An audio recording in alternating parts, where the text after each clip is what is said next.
Good afternoon, brothers and sisters in Christ. Here we are at Flaxton Gardens in the Sunshine Coast, seeing God's beautiful creation.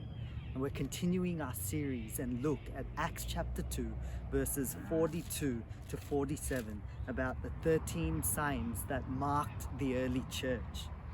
And I wanted to encourage you this afternoon from Acts chapter 2 and verses 46. And this is where it says, every day they continued to meet together in the temple courts. They broke bread in their homes and ate together with glad and sincere hearts. Notice the next thing, the ninth thing that characterized the early church was regularly gathering together as believers. In fact, here we find that they met together daily. It wasn't just a once a week gathering, as we often see in the modern day church. And firstly, this reminds us of Hebrews chapter 10 and verse 25, where the writer of Hebrews says, "Let us not give up meeting together, as some are in the habit of doing, but let us encourage one another, and all the more as you see the day approaching." You know, we also see in Hebrews chapter 3 and verse 13, where the writer of Hebrews says, "But encourage one another daily, as long as it is called today, so that none of you may be hardened by sin's deceitfulness."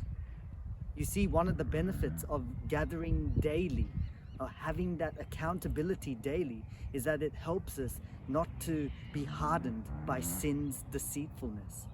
And so the question I wanted to ask you is, are you gathering daily? It doesn't mean you have to be meeting up physically together daily, but are you in a position where you're encouraging and keeping other Christians accountable on a daily basis, meeting up regularly, so that we can help encourage each other not to give in to sin or be hardened by sin's deceitfulness? Another interesting thing we notice from Acts chapter 2 is that the early church both gathered all together in the temple courts, but they also gathered together in smaller groups in each other's homes. This is one of the reasons why the modern day church, we have connect groups or Bible study groups in smaller groups within the church, as well as the bigger gathering together on the Sunday. And so my prayer is that as Christians, we will learn to gather more regularly, not just the once or twice a week, but that we would learn to keep each other accountable almost on a daily basis, so that we can help each other become more like Jesus, encourage each other in the word daily, and help each other to not be hardened by sin's deceitfulness. God bless.